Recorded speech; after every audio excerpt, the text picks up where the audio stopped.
Mulheres de Esperança. Alguma vez recebeste uma crítica difícil e tiveste dificuldade em lidar? Como te sentiste? Ui, quem nunca? Atualmente o mundo está cheio de crítica e pronto a apontar o dedo. Concordo, Inês. E as formas de se fazer cada vez são mais e até de forma oculta. A crítica pode ser cara a cara, mas também pode ser escondida por detrás de um perfil falso ou um anónimo numa rede social qualquer. Amiga, que te encontras desse lado, seja bem-vinda a mais um episódio da série Medos que te impedem de avançar. Este é o 7º e último episódio desta série. Vamos falar sobre o medo da crítica e vamos terminar em grande, por isso fica na nossa companhia.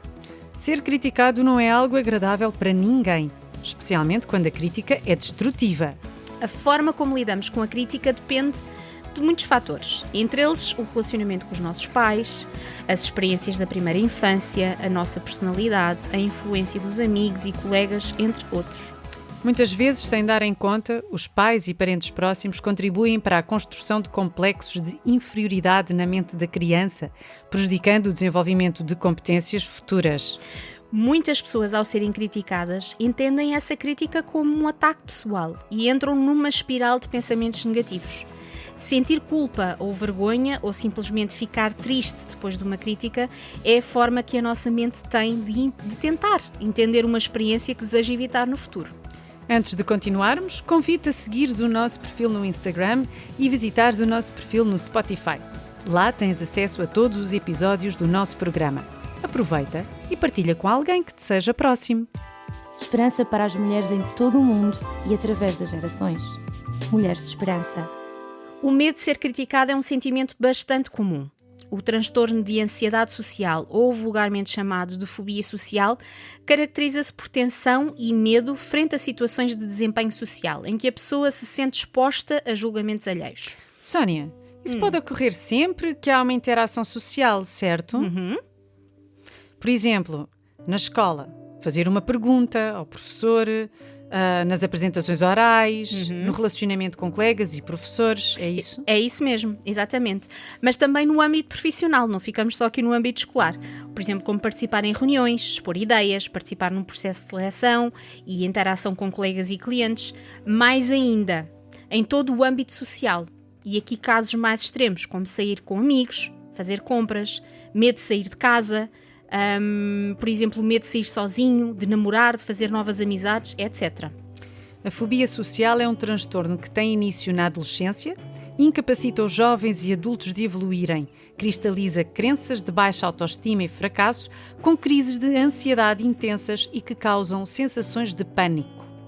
Relembramos que é fundamental procurar ajuda psicológica para que seja feita uma avaliação e, se for necessário, iniciar acompanhamento médico e terapêutico. Mas tão importante, Inês, não nos cansamos de repetir. O que acontece na maioria das vezes é que há uma antecipação de situações constrangedoras e, por medo de falta de controle da ansiedade, a pessoa esquiva-se. Ao serem expostas a determinadas atividades, que já mencionámos atrás, as suas crenças negativas são ativadas. Ou seja, uma série de pensamentos são engatilhados e esses pensamentos maximizam ainda mais a ansiedade. O resultado é um ciclo de tensão, de temor e aversão.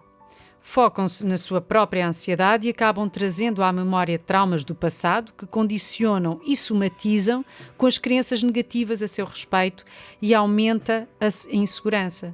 E começa o medo de ser criticado. Correto, Inês. Os sintomas mais comuns da fobia social podem variar entre sofrer por antecipação diante de um evento social, medo de ser julgado, medo de fazer alguma coisa errada, sente que é constantemente observado e evita interações sociais. Na verdade, sabemos que o psíquico está ligado ao físico. Certo. E por isso também há alguns sintomas físicos como sudorese, alteração dos batimentos cardíacos, a falta de ar, a tensão muscular, a voz trêmula, diarreia e náuseas. Tudo isto pode levar à depressão, uso de álcool e outras drogas até para conseguir lidar com estes sintomas. Sim, e essas não são de todo formas de lidar com o problema. Como sempre, queremos ir contigo ao fundo da questão e trazer-te uma mensagem de esperança. Afinal, sempre há esperança. Tal e qual. Por isso queremos partilhar contigo 2 coisas que deves saber. Então, primeira, conhecer o viés da negatividade. Ao receberes uma avaliação, podes receber 9 avaliações positivas e uma negativa. Já percebeste que, apesar de menor, a avaliação negativa é muito mais relevante? A isso chama-se o viés da negatividade. Faz-nos reagir mais depressa e mais intensamente a estímulos negativos. As memórias negativas ficam mais marcadas. Temos uma tendência biológica e genética para ampliar a negatividade. E mais, Inês, isso não é só válido para quem é criticado. Quem critica também cede ao viés da negatividade, ao usar palavras mais fortes ou ao exagerar na insatisfação. E isto acontece porquê? Porque quem critica sabe que o feedback negativo é mais eficaz e produz resultados mais rápidos. Então agora pergunto-te, como é que damos a volta a isto, Sónia? Boa pergunta. 2 pontos a reter. Esclarece as coisas. Por exemplo, se for uma crítica a um trabalho escolar ou profissional, faz perguntas, pede uma avaliação por escrito, pede detalhes de como fazer melhor. Muito bom. De facto, se a crítica for bem específica, pode fazer com que pareça menos grave. Sim. Exatamente. Vamos ao segundo ponto a reter. Concentra-te nos aspectos positivos. Quando avaliamos o feedback como negativo, é provável que estejamos apenas a considerar uma parte dele. Não consideres a avaliação como algo definitivo. Outra coisa que deves saber é que, e vamos à dica número 2, não podes deixar que o medo te impeça de arriscar. Sem dúvida. O medo da avaliação negativa é, no fundo, um instinto social. Se recebemos a desaprovação dos nossos colegas ou ficamos aquém das expectativas dos mais velhos, o feedback negativo pode ser atroz. O medo de sermos avaliados como pior do que realmente somos pode afetar a nossa autoestima e pode criar em nós uma sensação de validação social. E depois o que é que acontece? É comum procurar essa validação nas redes sociais, o que não é de todo uma boa estratégia.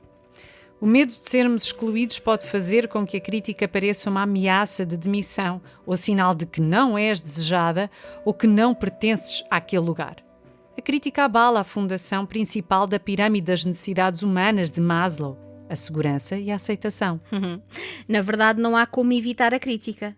Ela é inevitável e importante para o teu crescimento, mas é possível que essa crítica não cause danos desnecessários. Reflete e não deixes que o medo da crítica te prejudique e roube a tua iniciativa. Não permitas que esse medo destrua a tua imaginação e criatividade. Acabe com a tua autossuficiência e limite a tua individualidade. Faz o que acreditas ser melhor para ti. E se as críticas aparecerem, encara-as como uma oportunidade de aprendizagem. Nem mais. RTM Mulheres de Esperança. Conteúdo áudio, dicas de vida, motivos de oração e crescimento pessoal. Encontra a esperança hoje. Estava aqui a refletir sobre o nosso tema de hoje e concluí que vivemos numa sociedade onde se quer tudo na hora, há uma alta exigência e cobrança de bons resultados o tempo todo, seja no trabalho, na escola, em casa. Mas nós não somos máquinas, somos seres humanos sujeitos a falhas. Tens toda a razão, Sónia. E antes de terminarmos, vamos ainda refletir sobre algumas coisas que nos podem ajudar a lidar melhor com a crítica, segundo o nosso livro favorito, a Bíblia. Parece-me muito bem. E vamos começar por concentrar-nos no que Deus pensa acerca de nós. É tão importante. A verdade é que a maldade habita no coração humano desde Gênesis. E muitas pessoas dizem certas coisas porque sabem que nos irão ferir. A Bíblia diz o seguinte: não prestes atenção nem faças caso de tudo o que dizem para que não venhas a ouvir o teu empregado dizer mal de ti. Eclesiastes 7:21. Ou seja, foca-te no que Deus pensa sobre ti. Isso sim é importante. Queres saber mais sobre este assunto? Envia-nos uma mensagem privada pelas nossas redes sociais que vamos ter todo o prazer em falar contigo. Vamos sim. Vamos ainda a um outro conselho. Saber diferenciar a crítica do conselho. Cá está, isto é um conselho. É importante pedir sabedoria a Deus para lidares com o que os outros dizem e saber diferenciar a crítica do conselho. Por vezes dizem-nos algo que achamos difícil de ouvir. Porém, é algo importante para o nosso crescimento e, sem percebermos, podemos desprezar um conselho que pode ensinar-nos algo muito importante. Sem dúvida. Aquele que aceita uma crítica construtiva terá o seu lugar entre os sábios. Quem recusa a correção prejudica-se a si mesmo.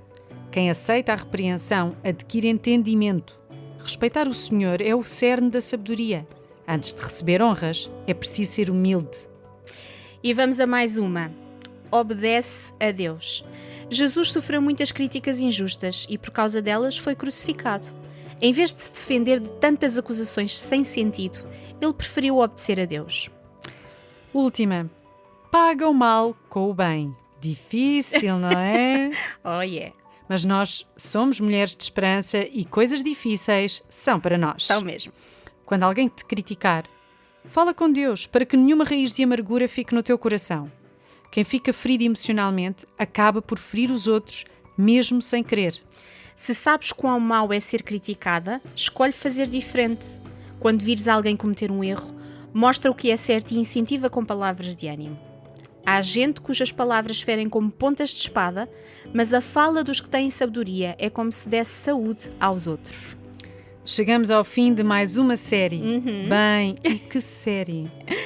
Se não conseguiste ouvir todos os episódios, podes visitar o nosso podcast no Spotify, Google Podcast, twr360.org ou ainda o nosso canal no YouTube. Na próxima semana vamos iniciar uma nova série cheia de assunto e conversa e contamos com a tua companhia. Curiosa? Então não faltes ao nosso encontro. Encontra esperança hoje! Este programa foi produzido com donativos de pessoas que voluntariamente contribuem para este projeto. Ajuda-nos a levarmos esperança a todas as mulheres. Contacta-nos pelo e-mail mulheres@radiotransmundial.org.